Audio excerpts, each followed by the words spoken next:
Good evening, and thank you all so much for tuning in to Whole Child Wednesday. We're so excited to have you all joining us. This week, we have a pretty interesting topic that I'm excited to get into as an HCS at home parent, and so I'm hoping that we have some more HCS at home parents that are joining us. But before we do that, I want to ask you guys, as always, to share this video with your friends and followers. You may have some HCS at home families that you're friends with, and we want to share these tips and resources with them. So I am excited to be joined by Brecken Duckworth. How are you, Brecken? I'm great. Thank you for having me here today, Janelle. Yeah. So Brecken, tell us about some of what you do in the school district.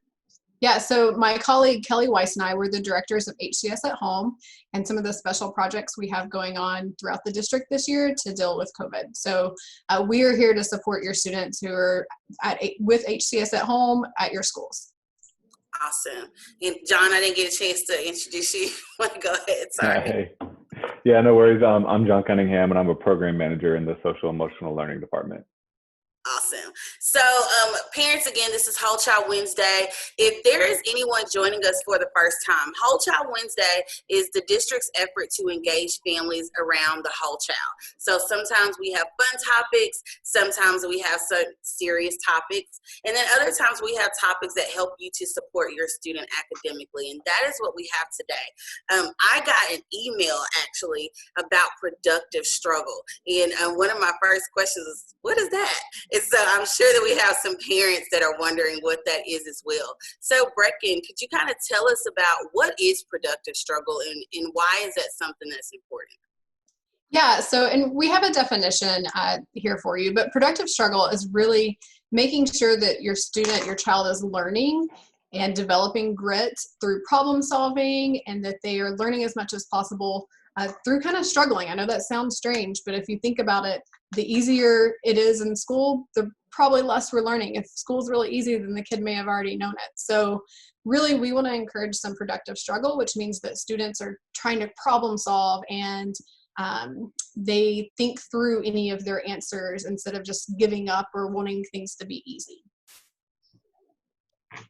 Yeah, I think that's so. Just as a parent and then also as an HCS at home parent, that can be difficult sometimes to see your student struggling to find an answer, and you're giving them time. You don't know if you're giving enough time for them to figure it out. So what are some things that parents can keep in mind as they're trying to navigate supporting their student academically?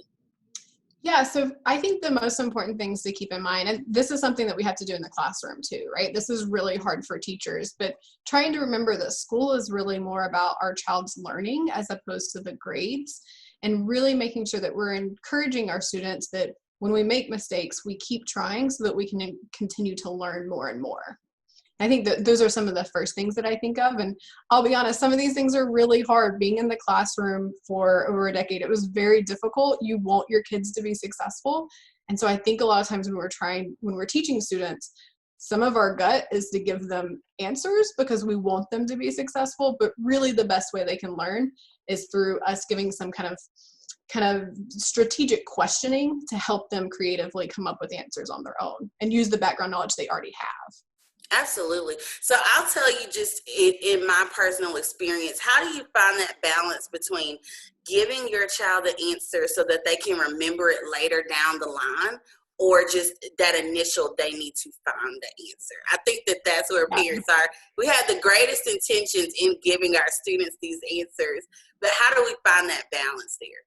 Absolutely. It is hard. And even in the classroom, it takes years of practice. And I remember so many times in the classroom where I would work with an individual student or in a small group. And then afterwards I'd be like, oh no, I just gave the kid way too many, questions that were targeting them. I was showing the kid exactly where to go in the page. I didn't let the kid struggle enough through it.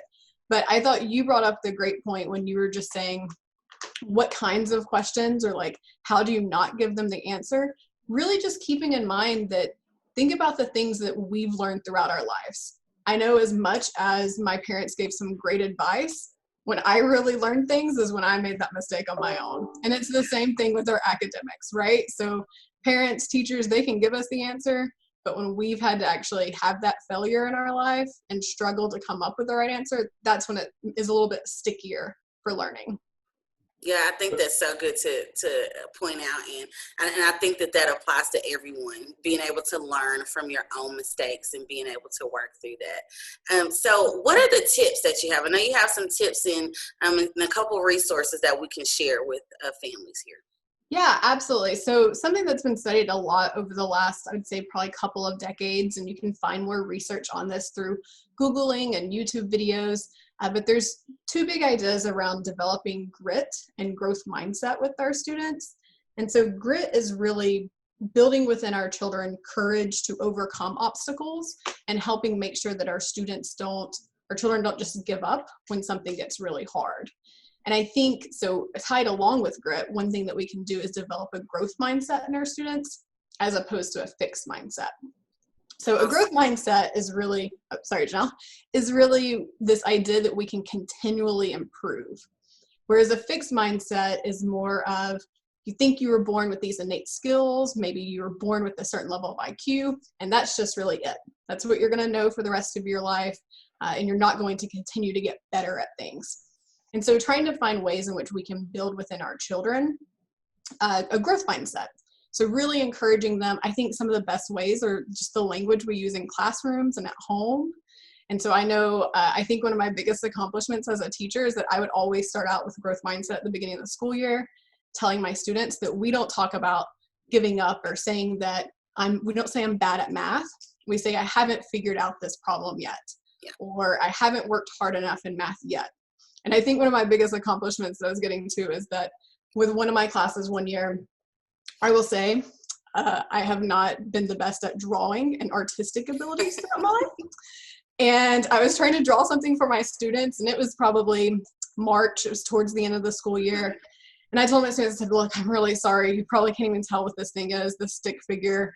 I'm just really bad at drawing. And my students stopped me. These were 8th graders. And they're like, no, Miss Duckworth, you meant you're not good at drawing yet.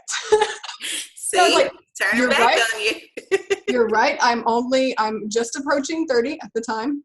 I was like, you know what, guys? You're right. I have not dedicated enough time to drawing yet. There's still hope for me. I love that.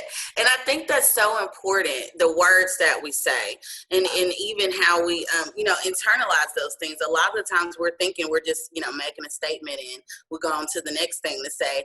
But sometimes that sticks with us and we start to believe what it is that we're saying. So I think that that's so important, keeping the right conversation at home.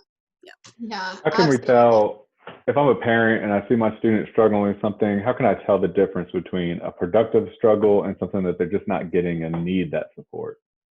Yeah, I think that's really hard. And I will say, first of all, I love this topic. I am by no means the productive struggle guru or expert. I have not done all the research, but I love looking into it. I think that's something that we struggle with a lot in the classroom. You want kids to have a certain level of struggle so that we know that they're learning, but we also don't want them to get to the point where they're just completely frustrated and giving up because it's too hard. And so I think in the classroom, as well as when we're helping students at home, that's always the balance that we're looking to try to find with our students. And so I know in my own classroom, what I would do is I would start by giving some really high level questions. So some questions, I'm not telling them what page to turn to, but I'm asking them questions such as, well, if you were in this scenario, what would you do? Or what have you learned before that's going to help you? Some kind of high level questions and just see where that gets the child thinking.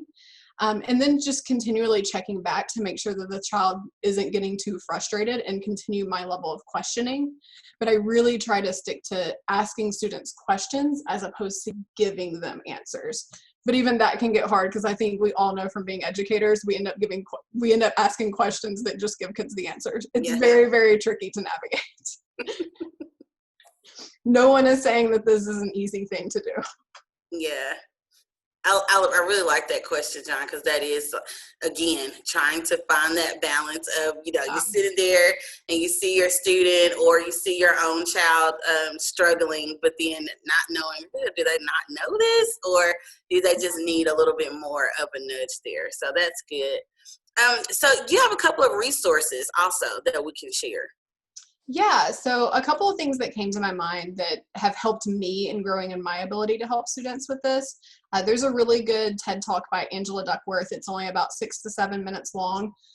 No relation to Angela Duckworth, unfortunately. I will throw that I was out just there. going to ask. I get that all the time. It was always a TED Talk that I did at the beginning of the year with my students too, and so they would also ask. I was like, no, it's just, no relation. I watched some great videos on productive struggle. Just if you YouTube, you can just type in productive struggle, and there will be many, many videos there where you can watch teachers modeling this in the classroom. A lot of them are just a minute or two, so I highly recommend doing that. You can also find checklists just through Googling of, hey, I used to say you're smart to my child. What's something else I can say that's more growth mindset oriented? And there'll be charts that you can find online. So, encouraging kids and saying you worked really hard as opposed to just telling them that they're really smart all the time. Awesome. I love that. We're going to have these resources linked to our Parent University dashboard. So if you go to hcde.org/Parent University, you'll be able to see that and take a look at some of these videos that could help you help your child to struggle well, have a productive struggle. Brecken, thank you so much for joining us. John, you have anything to add before we hop off? All I would add is that we did just get done doing the social emotional screener with students, and grit and growth mindset is one area that we did measure. So if your student took it in person, you can contact their counselor, or if they missed it, we'll be giving it again in the spring. So make sure your kid gets to participate. We also have our virtual learning center. So excited about this. We have partnered with a number of community partners with On Point, United Way, and Chattanooga 2.0 serving as lead partners in this effort. We are providing virtual learning centers for HCS at home families and also for our in-person families should we enter a phase 2. But this is an opportunity for community members in our churches to provide quality learning, small learning environments for our students. So really excited about this. If you have any questions or if you would like to enroll your student into a virtual learning center, you can do so at hcde.org/BLC. Also want to remind you all that we do have free meals that are available for families on Wednesdays from 9 until 10 a.m. Also, for employees and staff, we have the Wellness Wednesday email. So if you missed that, go back through and find those resources for whole teacher and whole leader wellness. Awesome. So excited to have you all join us, and we look forward to seeing you next week. Talk soon. Thanks, guys.